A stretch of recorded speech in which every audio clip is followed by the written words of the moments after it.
Welcome to She Trusts Herself, the podcast for women who are learning to trust themselves, honor their inner voice, and choose themselves without guilt. I'm your host, Tashleem, author, guest speaker, and certified human design reader. Together, we'll explore overcoming self-doubt, building deep self-trust, personal growth, and stepping into the next version of yourself with confidence. In today's episode, I want to talk about comparison versus celebration. In the age of social media, I feel that comparison is very, very common and something that likely impacts most of us, whether we are aware of it or not. We sometimes scroll through social media and we compare our full story to the snippets that someone else chooses to share with us, and we don't get to see their full story. We get to see what's curated and what they choose to share.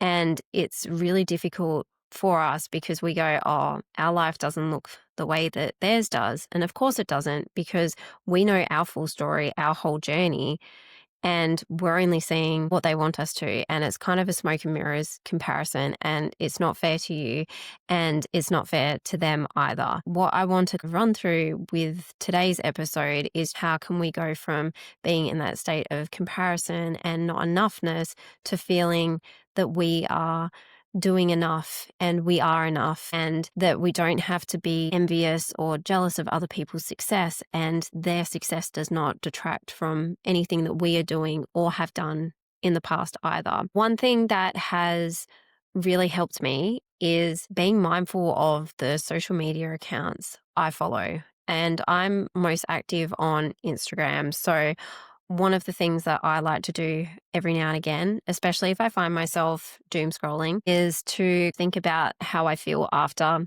I hop back into real life. And if I start to feel quite drained and unmotivated and lousy, then to me, that's an indicator that something that I have just consumed on social media is not congruent to making me feel good about myself. And again, it's not a reflection of that person's content. It could just be I'm in a place where I'm not ready to look at that.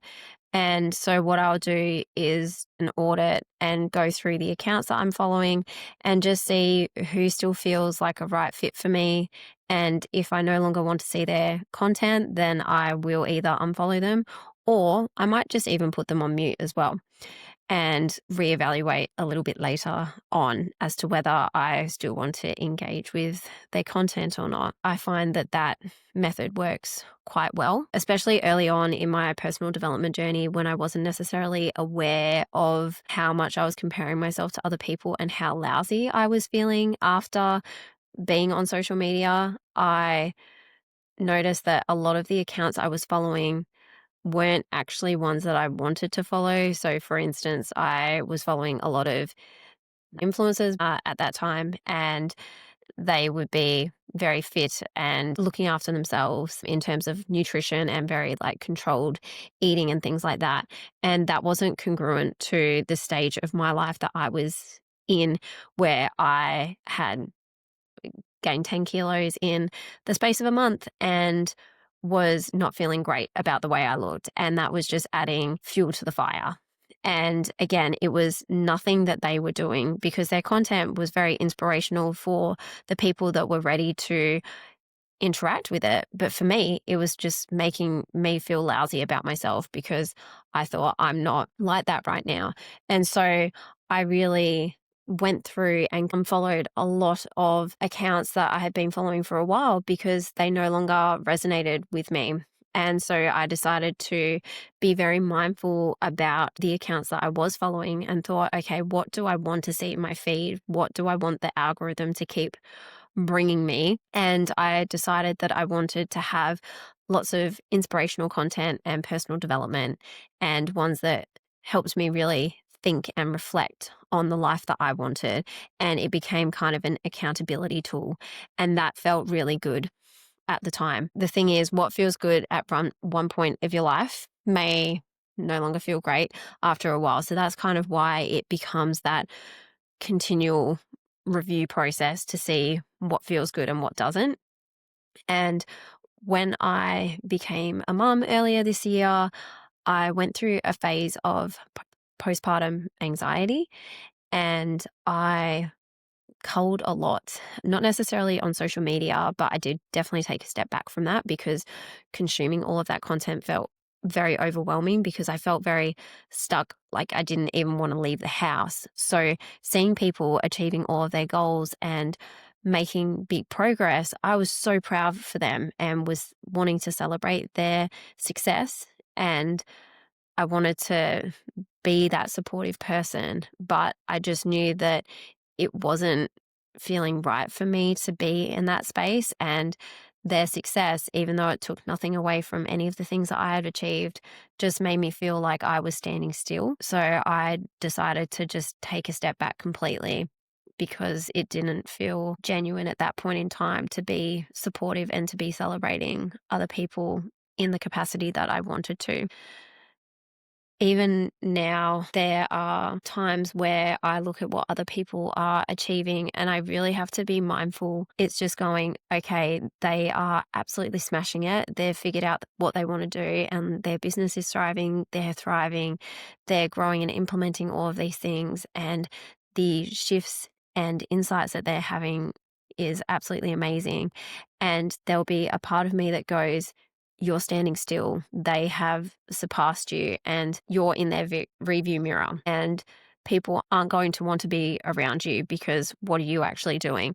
And so when those thoughts come in, I remind myself that I am comparing apples with oranges, and it's never going to be a fair comparison. And there will be times where I have moments where it feels like I'm quantum leaping and things are just lining up and I'm going and going and going.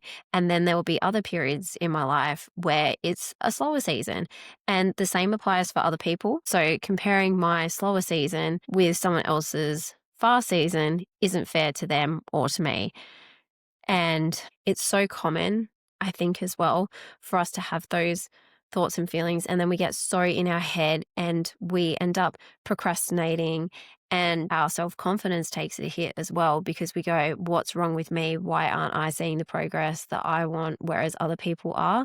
And again, it's just putting yourself against someone else unnecessarily. And they won't even know that you're doing it, but you're just spending all of this time and energy trying to work out what's wrong with you and why is everything going so well for them, that it actually is such a waste of time, because that time that you're spending second guessing yourself and comparing yourself, you could actually be making progress on what it is that you're wanting to achieve. That is the cost of staying in that comparison frame of mind. It's the wasted energy, it's the self-doubt, it's the procrastination, it's the feeling of not good enough. It's just feeling lousy overall. And it leaks out into other aspects of your life as well, especially with your relationships and things like that. And it might even get to a point where you're so stuck in that comparison frame of mind that celebrating or acknowledging the good that other people are doing and achieving doesn't even feel genuine, even though it's something that you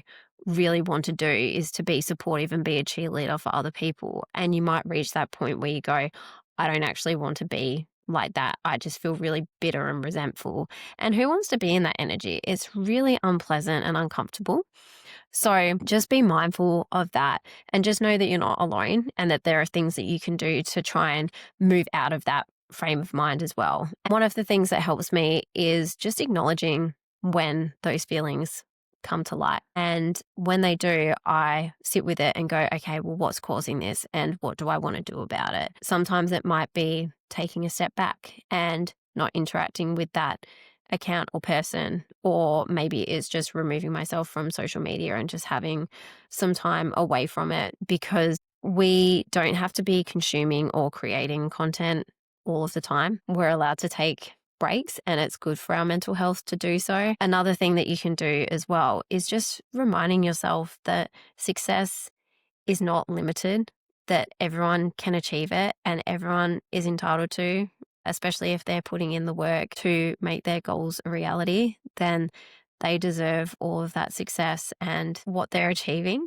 And the same applies to you. It's not a race. Everyone's going to achieve things in their own way, in their own time. And comparing yourself to another person is not going to help. It's not conducive to productivity or to feeling good about yourself either. Once you've kind of done that, what I would recommend as well is just trying to put yourself into places where you are able to start giving back in terms of celebrating other people's accomplishments again when it feels right for you. And just shining a light on other people, it really helps remind them of what they've achieved, because sometimes we forget it, but it also will help you in terms of giving you a goodness boost. It's similar to when you do a random act of kindness where it helps someone else, but you also get that really good, delicious feeling in return. Something else that will help as well is reflecting on where do you often compare yourself and what it might be showing you, because 9 times out of 10, when we have those feelings of jealousy or envy or comparison, it's just holding up a mirror, and that's all someone's doing, not intentionally. I don't think they'd be standing there going, oh, I'm going to do this because I know this is going to activate or irritate another person. Thinking about what's causing the reaction and that response within you, and thinking about what you're leaving on the table in terms of, is it an unfulfilled goal or something that you're wanting to achieve? Maybe they achieved a goal that you've been wanting to for a while, but you haven't got around to it just yet, or whatever the case may be. And just looking at it through that lens as well, because sometimes comparison is a redirection or a reminder of something that we're wanting to achieve as well. Another thing that you can try as well is reminding yourself that someone else's light and accomplishments does not detract from yours. If anything, is confirmation of what's possible when you put yourself out there and make progress and go after a goal. The fact that they're able to attain it is proof for you to show you what is possible. And if they can do it, then so can you. There are going to be people that are ahead of you and there will be people that are behind you, but everyone is on their own journey. And if you stop comparing and just focus on running your own race, you're going to get to the finish line a lot faster than if you're worried about the person in front of you or worried about the person behind you, because it's a solo race. There's no need for comparison or for competition. Think about it as celebrating others, celebrating yourself, and also collaborating with other people rather than putting yourself against someone else as well. And one last thing that you can do as well is finish or begin each day with a acknowledgement of something that you did well, either the day beforehand or that day, just to remind yourself that you are capable and you are achieving things, even though your brain may tell you otherwise. I hope that all of those tips will help, and I'd encourage you to experiment with them to see what works and what doesn't, what helps you shift out of that comparison frame of mind, because it can be good in small doses in terms of a reminder of what it is that you're here to achieve. But staying in that long term can be counterproductive to actually making progress and doing the things that you want, because it can feel very isolating and not a very high vibrational energy or frequency that you're on as well. And that's a wrap on another episode. If this one resonated with you, I'd love for you to subscribe to the podcast so you don't miss any future conversations, and share it with someone else who's learning to trust herself again. You can connect with me on Instagram, Tash, where I share more about self-trust, personal growth, and human design. If you'd like to go deeper, you can explore my books and offerings, all designed to support you as you build self-trust and step into the next version of yourself with confidence. Until next time, please remember that you are not too much or too little. You're just you. Keep choosing yourself.